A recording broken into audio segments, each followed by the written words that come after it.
Before we get to the video, I need to quickly let you all know what's been going on. The short version is that due to a bug, YouTube is withholding half of my last month's paycheck and has drastically cut my income ongoing. I've made a full video explaining the situation, as well as what you can do to help, which is linked at the top of the description down below.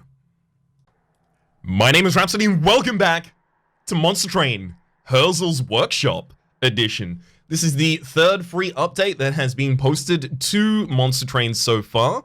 We'll have a quick look at the patch notes here. Not going to do an in-depth look. I'll do an individual video talking about the different gameplay changes in the future. But at the moment, they have added official mod support. You can enable mods on the main menu and then check out this theme workshop. Obviously, I'm going to be looking at mods at some point in the future. Very excited to see them get official support in the game. For Halloween, there is a limited time where you'll see Halloween-themed graphics in the game, and there's also the Bone Dog in their own Concealed Caverns event to make them much more common for the duration of the Halloween celebrations. And then finally, there is the settings, adding a new Red Blind Colorblind Accessibility Edition, is what I was about to say. That new colorblind accessibility option for the red-green colorblind. So I'll be turning that on. Where are we? I really should have just read any of this. Okay, so the default's probably off, right? And then it's got a preset. I'm pretty sure this is red-green colorblind is what that means. All right. Then, with no further ado, let's jump into a run. It is the Stygian Guard and the Melting Remnant. I'm going to go Exiled for both. We're looking for our first crown in their collaboration. Double Helical Crystallis, double Molten Encasement, single Crystalline Seeds. Double Molten Encasement already gives me an idea of how I'm going to be protecting my units. Over stealth them, especially against Seraph the Patient. That's a very, very good strategy. Against Seraph the Patient as well, we have the Unnamed Tome that we can get in the Stygian to silence it so that it doesn't even get to grow to a reasonable size. Gain 7 on the first turn of battle, or enemies gain -1. Enemies gain -1 doesn't really seem like it's going to make too much difference if I'm using the Molten Encasements as my primary defense mechanism, so I'm going to take the improved Firebox there instead. This is unfortunate. I was really looking for Dire Channel here so that I could stand in the back line. I guess I take Titan Channel still. Yeah, because if I'm going for stealth as a way to protect my units, then this never triggers its revenge. So, it's gonna be pretty hard to do that. Normal enemy unit sense with spikes 3. Yeah, that's fine. I just got to set up on the top floor. Okay. So I want to cast as many spells as I can up here, possibly, but also killing 2 of these is pretty good. That Molten Encasement can go there. Okay.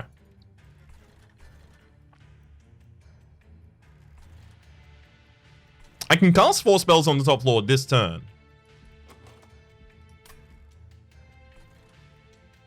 I think I cast 3 on the top floor. We do that one. Right. And that Shiny Stewards. 1, 2. Okay, never mind. We're not doing all 3. Okay, reform Molten Encasement. Put that on that floor. Reform. And now we're done. Okay, yeah, this is a pretty good start. The Titan Channel start.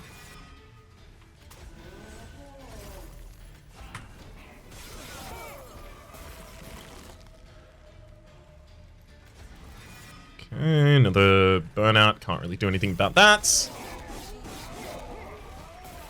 And then here's the easy kill.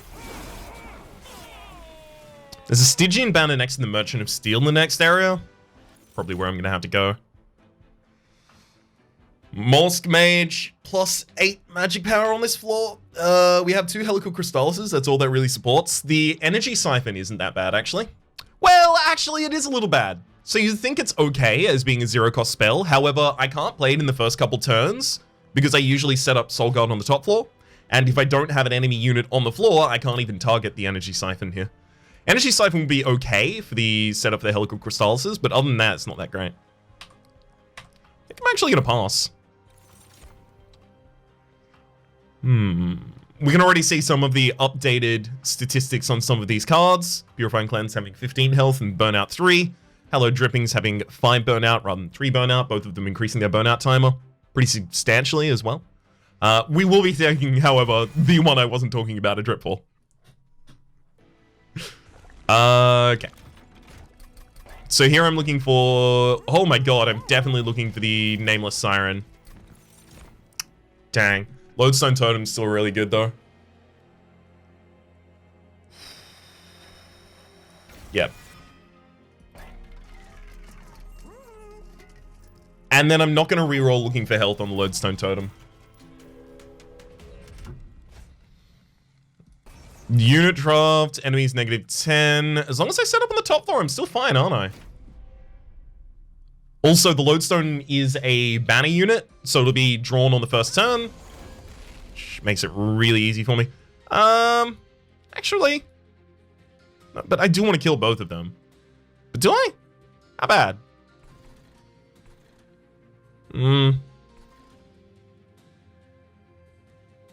I think I actually set up on the bottom floor.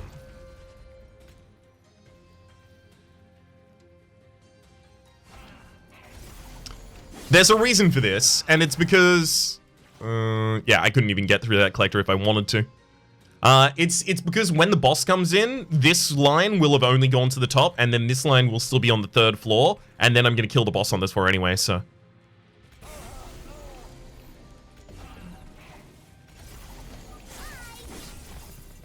Feels like this saves us the best amount of health.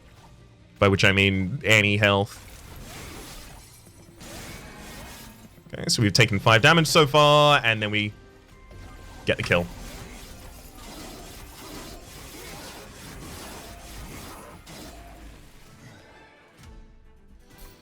Whew. Another Helical Crystallis? They're not bad. They're actually really good in this deck.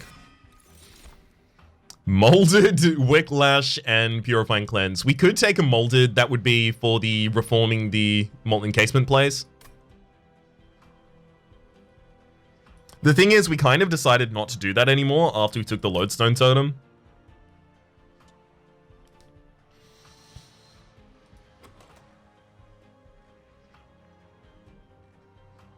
And we all have these random reforms, so as long as we cut the Shiny Stewards, we can use those as the Molded anyway. I think I'm gonna skip that one as well. Oh god, really? Well... That's interesting. Can we?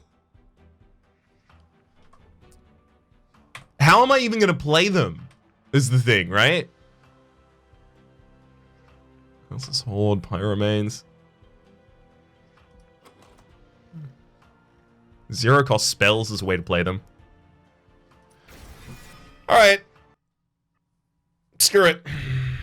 We're just going to completely invalidate all of our enemies' ability to deal any damage to us ever. Just casually, you know. Apply daze to enemies whenever they enter the Pyre Room by against -5. We're going to send them up there with a bunch of sap. So I don't think I need that. Honestly, I think this, which just helps me clear out some chumps, pretty much exactly what we need. Purge a unit, purge a spell. Probably gonna want to purge a spell here. Although, a lot of the purged units make them that unit free.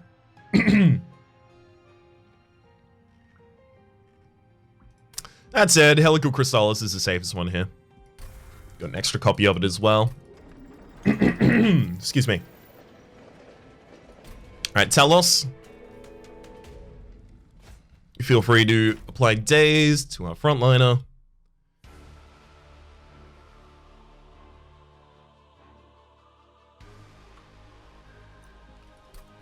They apply dazed on every strike, so if they don't strike, they won't apply dazed, right?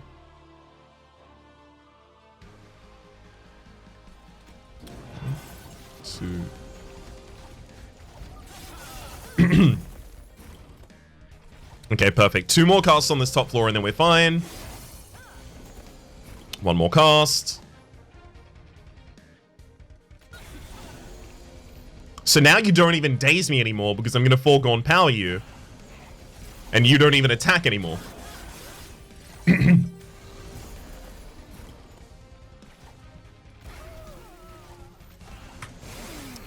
Should make this pretty simple. I really need like the Incant Stone or something like that to make the second level of Titan Channel possible for us to pick up right now. We do not have a fast enough growth to go without.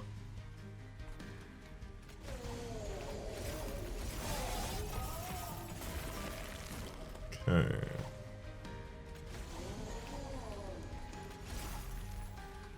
Don't really need to do anything else anywhere.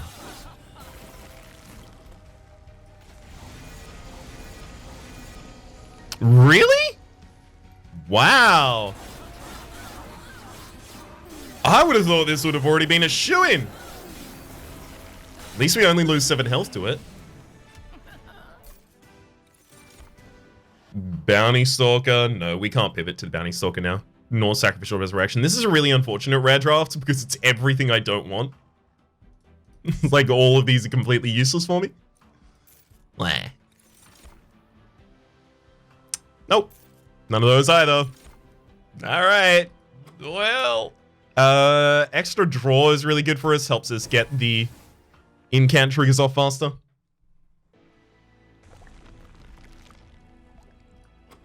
I think I should probably go with the spell upgrades and double removal. Holdover. We don't really have anything worth holding over. Let's make a good Helical Crystallis here. Reroll. Seam removal? No. Reduce the cost of the Dripfall.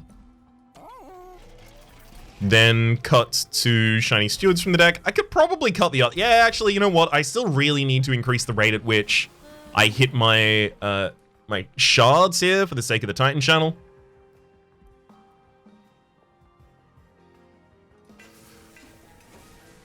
So I need to remove more units, I think.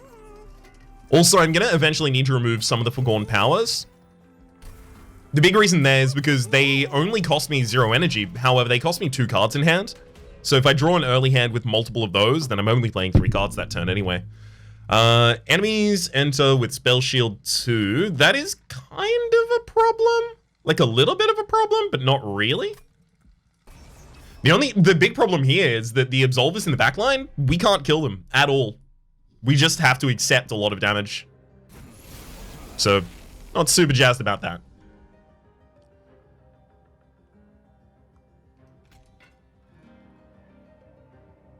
Even if I set up super low, I never get an Absolver, right? Because the Absolvers are always in the back line. So why not well, I don't set up on the top because I don't want extra rounds against... No, but I still should.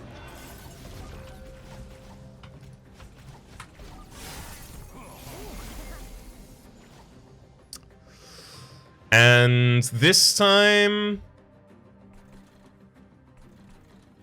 Because I think I need the Clipped Guardians to go to the top floor with no damage in order to get them killed.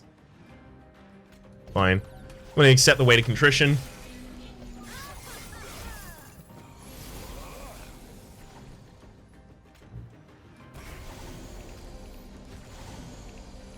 Also going to accept it this turn. I just have to accept some damage on these early turns so that I can actually get set up. Otherwise, I've already lost. I just haven't known.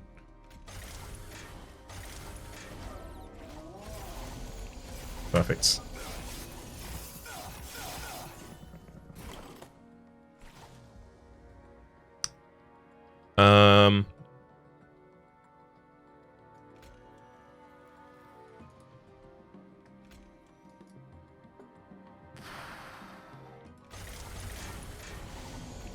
There we go.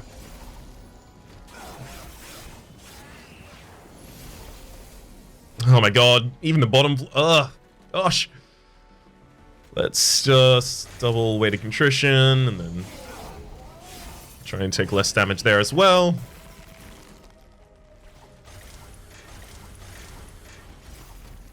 Come on, please.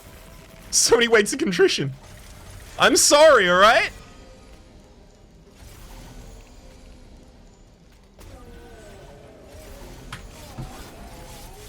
Good God, this build is not It's not holding up as much as I thought it would. I really thought this was going to be a lot more resilient. I thought the 2 lodestone totems were going to take us over the limit pretty handily. I'll take the unknown tome here, but I am not optimistic going forwards.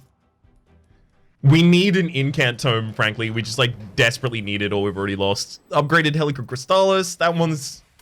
Honestly, hold on to that, but I don't want it even back. I might not even get it back if I die in the next fight. We're going over here to the Merchant of Trinkets because we're looking for an Incant seal or some such. Flicker's Liquor is nice, but it's not an Incant seal, and the Incant seal is basically what we really need right now. Ugh. Between Jackstrips and Rules of Containment, we can kill backliners up to 5 health pretty easily. Before they even get to the top line, which matters. It certainly matters. Trap Shoot, Steel Pulley Claw. I'm gonna take Trap Shoot as a just hopefully free spell that I get to play a lot of the time. But yeah, this is bad news. Normal enemy units restore all health when they move up a floor. Okay, that's completely fine by me because I desperately need the artifact. And also, if they get to the top floor and they have no damage, that's still pretty good. And the no damage would have to be contributed, obviously, by just a bunch of spellcasts.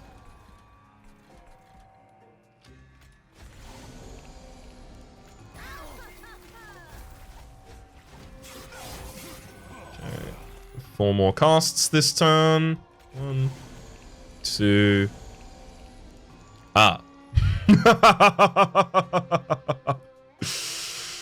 3... I got all my casts off at least.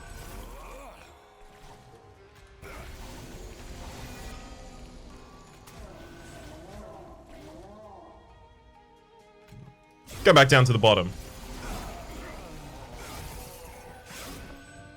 I mean, it honestly, like...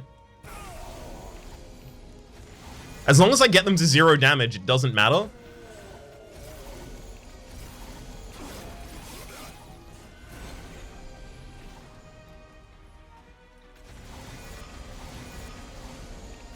Put you down again, and then just double burnout units there for no reason whatsoever.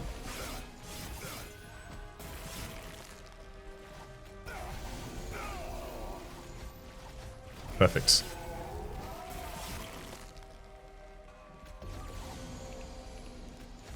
It's good to finally see one that I won early on. Yeah. Whew. Gain 5 whenever a friendly unit dies. Wow.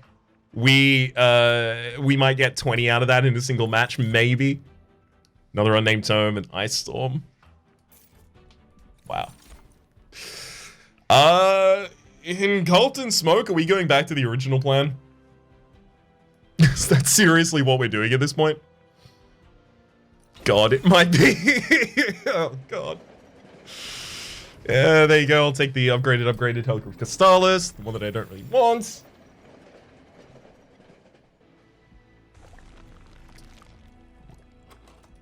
Okay, if we're going for the Engulfed in Smoke plays here,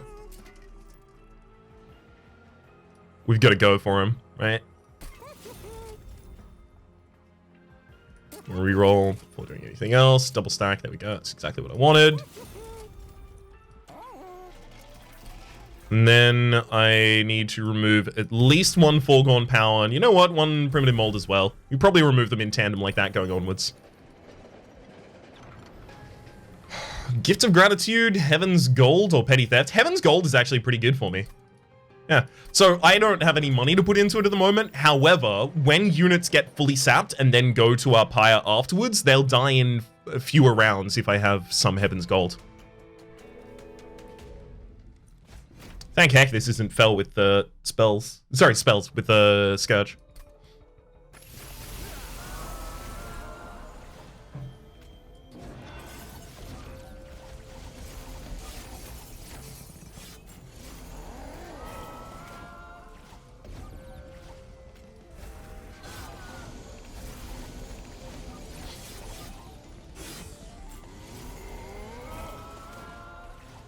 Oh, those sycophants almost did get to the top. Wow. Nice work. Often smoke permanent molds. And they die.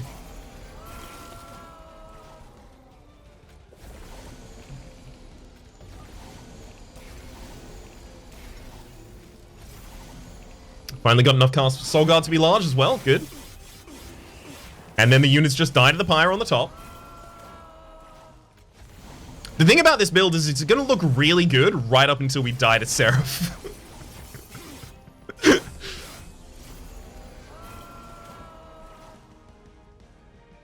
Because if there is one character you don't want getting to your pyre, it might be that one.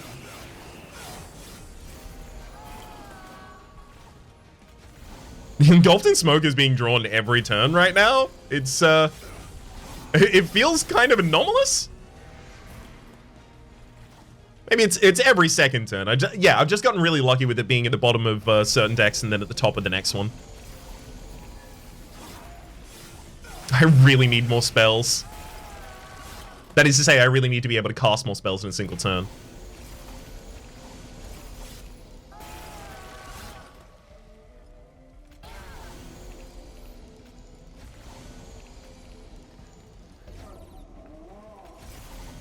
Yeah, this is what I was worried about.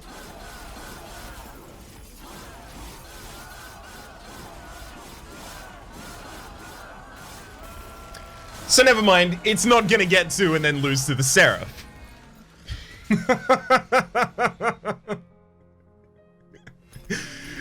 Don't worry, it's not gonna look powerful up until that point and then die. I can guarantee you at the absolute least that much. Ugh. I got suckered in by the Lodestone Totems. I didn't really include any ways to sweep the enemies whatsoever. I didn't include any extra defense. Well, okay, never mind. That is not true. I did include and kept in the molten encasements as well as the primitive molds. I didn't use them. That's fair. Would it have saved me in the final fight? Because we were using the double stacked Engulf in Smoke constantly in that final fight. Would it have actually saved us? I had 90 damage on the board. The enemy had like 1.5k health, so that's, you know, upwards of 20 hits-ish. And I would die because obviously stealth and sap work against one another because the enemy doesn't hit you, but obviously they're gonna lose the sap after not hitting you anyway. So if I was stealthed for 20 turns there, I might have been able to win at the end. But if and only if. Because I didn't scale my damage. I was scaling my defense, but I was hoping that all of my damage scaling would just come from Soul Guard getting larger. However, the fell happened before the Soul Guard hit its third upgrade. Its third upgrade, so it goes from 45-45 to 90-90 to 210-210, right? It would have been completely fine next ring. Unfortunately, it wasn't yet next ring. Or at least it would have been completely fine until the Seraph fight, where I think we would have encountered pretty much the exact same problem. Dang! Honestly, kind of an interesting run. All things considered. Very, very supplemental AoE. Very, it's always fun when you get the pyre to do a lot of killing for you. So for those of you who might be interested in playing this challenge by yourself, again, as the policy has been recently, the custom challenge code is going to be at the very top of the description down below. That custom challenge code for you is AllegedPerformsInsight. Again, AllegedPerformsInsight, linked at the top of the description down below. For the moment, my name is Rhapsody. The name of the game has been Herzal's Workshop, the update for Monster Train. If this is your first videos seen of mine on the channel, you might want to consider maybe liking and subscribing. There are links in the comments down below as well. Sorry, in the comments in the description down below as well for all of my content, past, present, and future on this game. Hopefully you've been enjoying yourselves, and hopefully we'll see you next time.